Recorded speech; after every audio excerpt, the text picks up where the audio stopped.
Evet arkadaşlar, hepinize merhaba. Bugün sizlerle Fenomen Yayınları 5. sınıf matematik 2. fasikül ile dersimize devam ediyoruz. Doğal sayılarla çarpma işlemindeyiz arkadaşlar. İlk önce konumuzu büyütelim. Bakın arkadaşlar, 3 tane 4'ün toplamı kısa yoldan 3 çarpı 4 olarak yazılabilir. İki doğal sayının çarpımındaki sayılara çarpan sonuca ise arkadaşlar çarpım denir. Çarpma işleminde ikinci çarpanın birler basamağındaki rakam ile birinci çarpandaki sayı çarpılıp alta yazılır. Yani buraya geldim, 145 ile 24'ün örneğini inceleyeceğim. Kalemi birazcık büyütelim. 145 ile 24'ün çarpımını inceleyelim. Burada arkadaşlar öncelikle 4 ile başlıyorum. 4 ile sırasıyla 5'i, 4'ü ve 1'i çarpıyorum. Burayı 580 olarak buluyoruz. Ardından arkadaşlar onlar basamağına yani 2'ye geçtik. 2 ile yine sırasıyla 5'i, 4'ü, 1'i çarpacağız ama bu defa bulduğumuz sonucu bir basamak arkadaşlar sola kaydırıp yazıyoruz. Yani bulduğumuz sonucu direkt buraya altına değil bir basamak sola kaydırıp yazıyoruz. Ve en son toplama işleminde cevabımızın 3480 olduğu çıkıyor. Etkinliklere bakalım.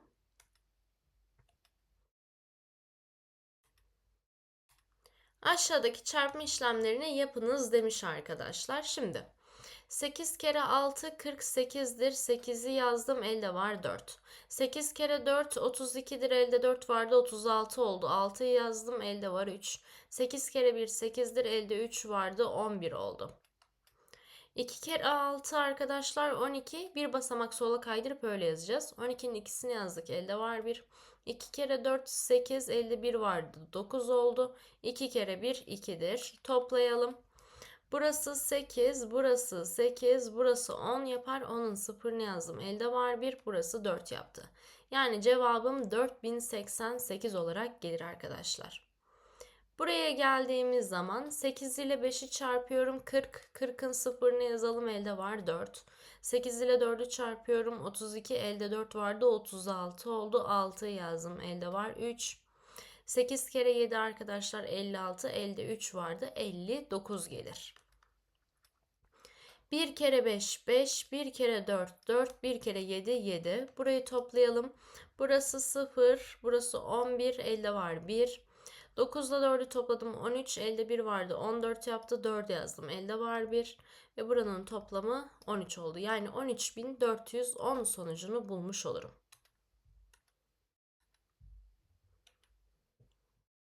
Şimdi arkadaşlar buraya geldik. Şöyle aşağıya yazalım. Kareli yerde değil, boş yerde yapalım çarpım işlemini.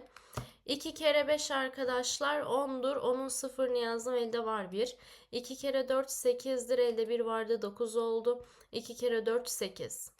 3 kere 5 15. 15'in 5'ini yazdım, elde var 1.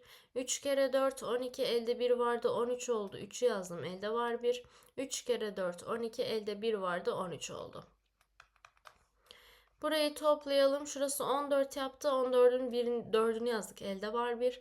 8 ile 3 topladım, 11. Elde 1 vardı, 12 oldu. 2'yi yazdım, elde var 1.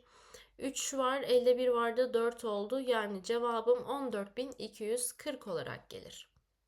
Yine aynı mantıkla arkadaşlar 746 ile 318'i çarpıyoruz.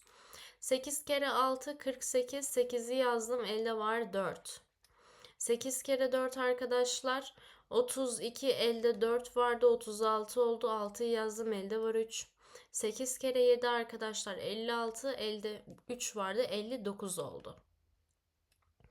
1 kere 6 6, 1 kere 4 4, 1 kere 7 7. 3 kere 6 18, 18'in 8'ini yazdım, elde var 1. 3 kere 4 12, elde 1 vardı, 13 oldu. 3'ü yazdım, elde var 1.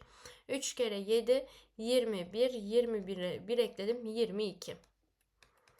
Toplayalım. 8'i direkt indirdim. 6'ları topladım. 12, elde 1 var. 9 ile 1'i topladım. 10, 14, 22 oldu. 22'nin ikisini yazdım, elde var 2. 5 ile 7'yi topladım, 12. 3 daha 15 yaptı. Elde 2 vardı arkadaşlar. 17 oldu. 7'yi yazdım. Elde var 1. 2 ile 1'i topladım. 3. 2'yi direkt indirdim. 2. Yani cevabım 237.228 olarak gelir.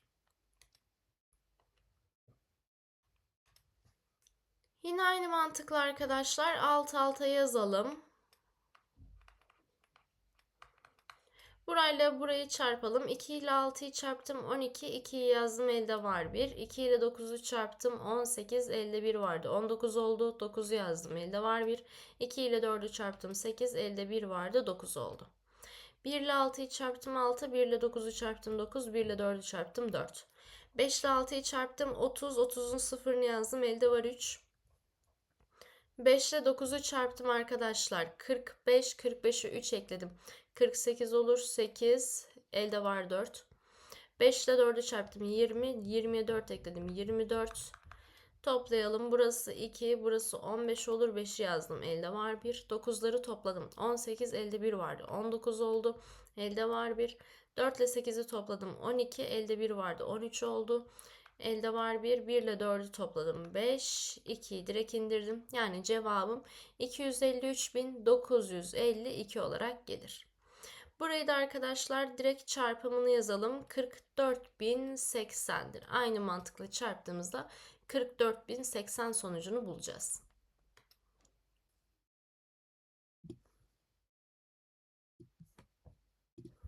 Aşağıda verilen çarpma işlemlerinde verilmeyen rakamları bulunuz demiş. Arkadaşlar A ile başlayalım. Burada şunu yapmak istiyorum. İşte kareyle biz burayı çarptığımızda bu ilk sayıyı bulacağız. 7 ile 345'i çarptığımızda ikinciyi bulacağız. O zaman gelelim bir 345 ile 7'yi çarpalım beraber. 7 kere 5 arkadaşlar 35. 5'i yazdım. Elde var 3. 7 kere 4 28. Elde 3 vardı. 31 oldu. 1'i yazdım. Elde var 3. 7 kere 3 21 yapar. Elde 3 vardı. 24 oldu. Yani aslında burası 2415 olmak zorunda. O zaman benim daire değerim 5 olarak geldi. Hatta şöyle içinde boyayalım sıfırla karışmasın. Dairenin arkadaşlar 5 olduğunu bulduk. Yani şuraya 5 yazılacak. O zaman şöyle bir toplayalım. 0 direkt iner. 8 ile 5'i toplarım arkadaşlar. 13 yapar. 3'ü yazdım. Elde var 1. 1 ile 1'i topladım 2. 2 ile neyi toplarsam 5 yapar? 3'ü. O zaman benim üçgenimin de 3 olması gerekiyor. Şuraya da 3 yazacağız. Tamam. Az önce söylediğim gibi 345 ile 7'yi çarpınca ikinci sayıyı buluyoruz ama 345 ile kareyi çarpınca birinci sayıyı buluyoruz. Yani şöyle yorum yapacağım. Acaba 345 ile neyi çarparsam 1380 olur? Bir kere birler basamağı 5 iken sıfıra dönüyor. O zaman buradaki sayının çift olması gerekiyor. Yani 2 olabilir, 4 olabilir, 6 olabilir, 8 olabilir. Şimdi 2 desem çok küçük olur. 2 desek arkadaşlar kaça çıkıyor burası? 690'a çıkıyor. Ama 4 sanki sağlıyor. Evet 4 yazdığımızda çarpımları 1380 olur. O zaman ben kare değerimi de 4 olarak bulmuş olurum. Şimdi arkadaşlar buraya geldik. Burada şöyle toplamadan başlayalım. 8'i direkt indireceğiz. 4 ile 2'yi toplayacağız 6. 2 ile neyi toplarsam 7 yapar? 5'i. O zaman dairemiz 5 geldi. İçini de boyayalım. Daire eşittir 5 diyorum. Tamam. Ardından arkadaşlar şöyle düşünmenizi istiyorum. Daire ne ile neyin çarpımından oluşur? 2 ile buranın çarpımından. Yani ben bu sayıyı 2 ile çarptığımda 548 geliyorsa arkadaşlar bakın 2 ile çarptığımda 8'e çıkıyorsa buradaki karemizin 4 olması lazım. Yani benim sayım 274'tür. Son olarak arkadaşlar üçgeni bulacağız. Üçgeni de şöyle bulacağız. 274'ü üçgen ile çarpmışım ne geliyor? Şuradaki ikinci sayı geliyor. Yani 822. Buradan arkadaşlar diyorum ki sonu 4 ile bitiyor. 4 ile neyi çarparsam sonu 2 ile biten bir sayı elde ederim? 3'ü. Burada 3 ile çarptığımızda sağlanır. O zaman arkadaşlar üçgenimizin de 3 geldiğini söyleriz. Şöyle C ve D'yi ayrı büyütelim. Buraya geldiğinde zaten 815 ile 8'i çarparsam birinci sayıyı elde ederim. O zaman direkt çarpalım. 8 kere 5 40. 40'ın sıfırını yazdım. Elde var 4. 8 kere 1 8. Elde 4 vardı. 12 oldu. 12'nin ikisini yazdım. Elde var 1. 8 kere 8 arkadaşlar 64. Elde 1 vardı. 65 olacak. O zaman benim üçgenimin 5 olması gerekiyor. Ardından burayı toplamaya başlayalım. 0'ı direkt indireceğim. 2 ile 5'i toplayacağım 7. 5 ile 0'ı toplayacağım 5. 6 ile neyi toplarsam 3 yapar? Şu anlık bir sayı yok. O zaman arkadaşlar 6 ile neyi toplarsam 13 yapar diye düşünmem gerekiyor. Yani buradan 7 gelir. Çünkü 6 ile 7'yi topladım 13 yaptı. 13'ün 3'ünü yazdım. Elde var 1 dedim. Burası da 6 geldi. O zaman daire değerimin ben 7 geldiğini söyleyebilirim. Daire eşittir 7. Son olarak arkadaşlar kareye bakacağız. Şöyle söyleyelim. 8 ile 815'in çarpımı birinci sayıyı verir. Kare ile 815'in çarpımı ise ikinci sayıyı verir. Yani 5705'i verecek arkadaşlar. Buradan şöyle düşüneceğiz. Sonu 5 ile bitiyor. Çarpım sonucu yine 5 ile bitiyor. O zaman buranın tek bir sayı olması lazım. Yani 1, 3, 5, 7, 9 değerlerinden birisi olacak. Peki 815 ile hangisini çarparsam 5705 yapıyor? Sanırım 7. 7 ile çarptığımızda evet burası 5705 sağlıyor. O zaman arkadaşlar kare değerimiz de 7 geldi. Son olarak buraya geldim. Bakın kare ile yukarıyı çarpınca 0 0 0 oluyorsa bir kere kare kesinlikle 0 olmak zorunda. Devam ediyorum. Burayı toplayalım. 0 indirdim, 0 indirdim, 0 ile 1'i topladım 1. O zaman daire değerimin de ben 8 olduğunu söylerim.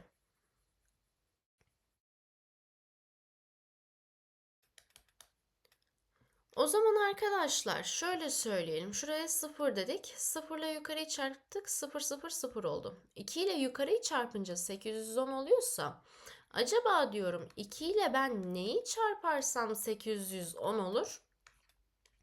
Tabii ki de 405'i. O zaman üçgenimiz de 0'dır.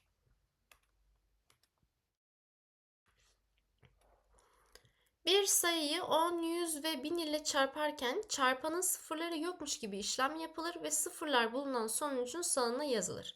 Yani ben burada 45'i önce arkadaşlar 1 ile çarpacağım 45. Sonra kaç tane sıfır var? 2 tane. 2 sıfırı sonuna ekleyeceğim. Direkt buraya geldim. 432 ile 1'i çarptım. 432. Kaç tane sıfır var? 1. O zaman bir tane sıfır attım. Aynı mantıkla 345 ile 1'i çarptım. 345. Kaç tane sıfır var? 3. O zaman 3 tane sıfır attım. 4 ile 1'i çarptım. 4. 3 tane buradan sıfır geliyor. 2 tane buradan sıfır geliyor. O zaman toplamda 5 tane sıfır atmam gerekir. 432 ile arkadaşlar 2'yi çarptığımız zaman 864 olarak bulacağız. 2 tane de sıfır attım. Burası 86.400 oldu. 34 ile arkadaşlar 3'ü çarptığımız zaman 102 gelir. Bir sıfır burada var. 2 sıfır burada var. O zaman sonuna 3 sıfır atacağım. 14 ile arkadaşlar 4'ü çarptığımda 56 gelir. 1 sıfır burada var. 1 sıfır burada var. O zaman 2 sıfır atıyorum. 5600'e döndü.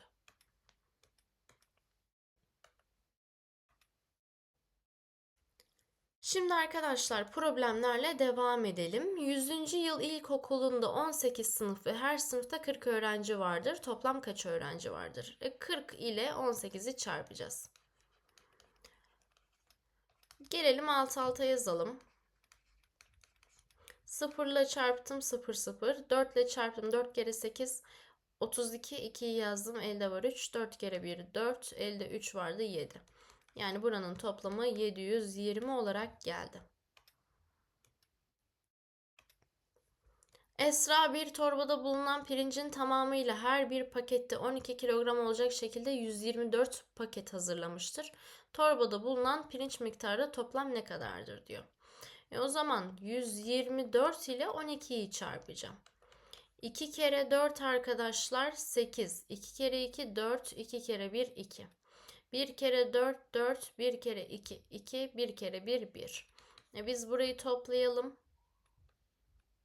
Cevabımız 1488 kilogram gelir.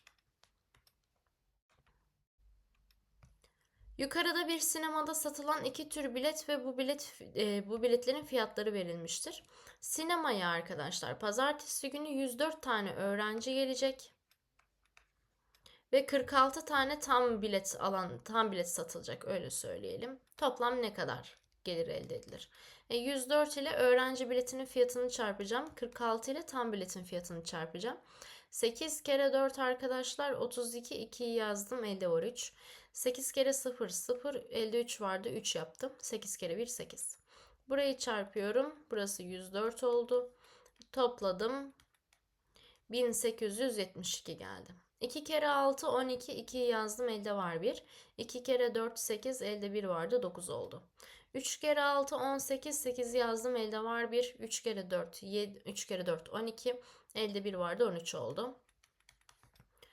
Buranın toplamı arkadaşlar 1472 oldu. Toplam geliri istediği için bu ikisini toplamamız gerekiyor. Burası 4, burası 14, elde var 1. Burası 12, elde 1 vardı, 13 oldu. 3'ü yazdım, elde var 1 ve burası 3 oldu. Yani toplam gelirim 3344 TL'dir. Bir mağazada yukarıda fiyatı verilen pantolonlardan 120 tane satıldığına göre elde edilen geliri soruyor. 145 ile 120'yi çarpacağız. Önce arkadaşlar 145 ile 12'yi çarpacağım. Sonra bir tane sıfır atalım. 2 kere 5 10, sıfırını yazdım, elde var 1. 2 kere 4 8, elde 1 vardı, 9 oldu. 2 kere 1 2. 1 kere 5 5, 1 kere 4 4, 1 kere 1 1. Biz burayı toplayalım. 9 ile 5'i topladık. 14. 4'ü yazdım, elde var 1. 2 ile 4'ü topladım. 6. Elde 1 vardı. 7. 1'i direkt indirdim, 1. Ama en son sonuna 0 atmayı unutmayacağız. Yani cevabımız 17.400 TL olarak gelir. Eymen 132 tane kartın her birinin bir yüzüne 24 sayısını yazmıştır. Kartların üzerinde yazan sayıların toplamı. Yani 132 ile 24'ü çarpacağız aslında. 4 kere 2 8, 4 kere 3 12, 2'yi yazdım, elde var 1. 4 kere 4, pardon 4 kere 1 4, elde 1 vardı, 5. 2 kere 2 4, 2 kere 3 6, 2 kere 1 2. Burayı toplayalım. 5 ile 6'yı topladım, 11, 1 yazdım, elde var 1 ve buranın toplamı 3168 olarak geldi.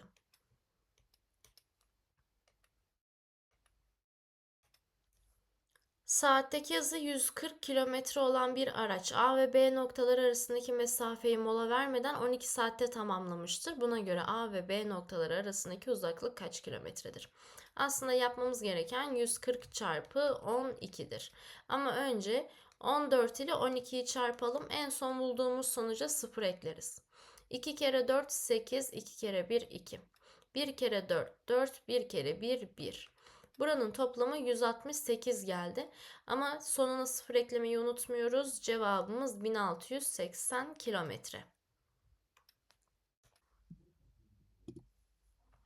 Yukarıda verilen kasada her birinin kütlesi 16 gram olan eş şişelerden 24 tane bulunmaktadır. Buna göre yukarıda verilen kasalardan 4 tanesinin içerisinde bulunan şişelerin ağırlıkları. Öncelikle arkadaşlar bir kasayı bulmamız gerekiyor. Bir kasada 24 tane şişe var. Her şişenin ağırlığı 16 gram. O zaman 24 ile 16'yı çarpacağım. 6 ile 4'ü çarptım. 24 yapar arkadaşlar. 4'ü yazdım, elde var 2. 6 ile 2'yi çarptım, 12 yapar, elde 2 vardı, 14 oldu. 1 ile 4'ü çarptım 4, 1 ile 2'yi çarptım 2. Biz burayı toplayalım.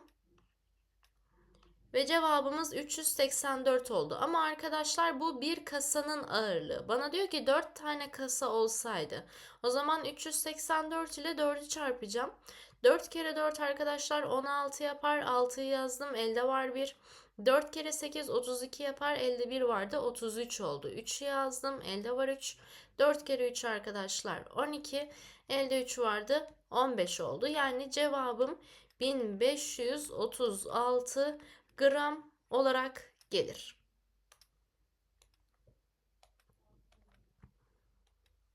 Fatih'in bir adım uzunluğu 48 santimetredir. Fatih A noktasından B noktasına kadar 112 adım atmıştır. A ve B noktaları arasındaki uzaklığı istiyor. Arkadaşlar 112 ile 48'i çarpalım. 8 ile 2'yi çarptım 16, 6'yı yazdım elde var 1. 8 ile 1'i çarptım 8, elde 1 vardı 9. 8 ile 1'i çarptım 8. 4 ile 2'yi çarptım 8, 4 ile 1'i çarptım 4, 4 ile 1'i çarptım 4. Burayı toplayalım. 6. Buranın toplamı 17 yapar. 7'yi yazdım. Elde var 1. Buranın toplamı 12. Elde 1 vardı. 13 oldu. 3'ü yazdım. Elde var 1. Buranın toplamı ise 5 yapar. Yani cevabım 5376 santimetre olarak gelir. Yukarıda forma numaraları verilen basketbol takımı oyuncularından ikisi seçilip forma numaraları çarpılıyor ve çarpım sonucu kadar bilet satılıyor. Satılan bilet sayısı en fazla kaçtır diyor. O zaman en fazla istediği için en büyük iki sayıyı çarpmam gerekiyor. Yani 72 ile 64'ü çarpacağım. 4 ile 2'yi çarptım 8, 4 ile 7'yi çarptım 28. 6 ile 2'yi çarptım 12, 2'yi yazdım elde var 1. 6 ile 7'yi çarptım arkadaşlar 42, elde 1 vardı 43 oldu. Buranın toplamı 8. 8 ile 2'yi topladım 10. 10'un sıfırını yazdım elde var 1. 2 ile 3 topladım 5. Elde 1 vardı 6 oldu. 4'ü direkt indirdim 4. Yani cevabım 4608 olarak gelir.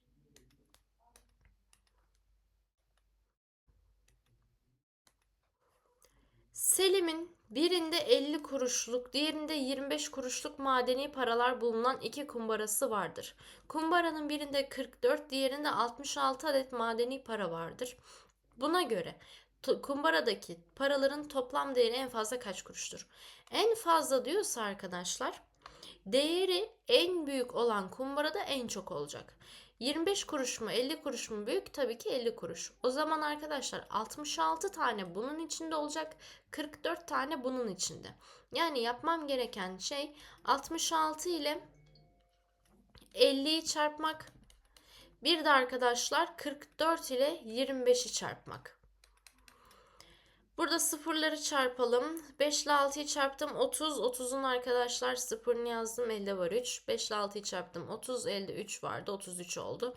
Yani buranın toplamı 3300 kuruş olarak gelir arkadaşlar. Buraya geldim. 5 ile 4'ü çarptım 20. 20'nin sıfırını yazdım. Elde var 2. 5 ile 4'ü çarptım 20. 20'ye 2 ekledim 22. 2 ile 4'ü çarptım 8. 2 ile 4'ü çarptım 8. Burayı toplayalım. Elde 1 var. Burası 1100 kuruş oldu. O zaman arkadaşlar 3300 ile 1100'ü toplayalım. Buranın sonucu 4400 kuruş olarak gelir.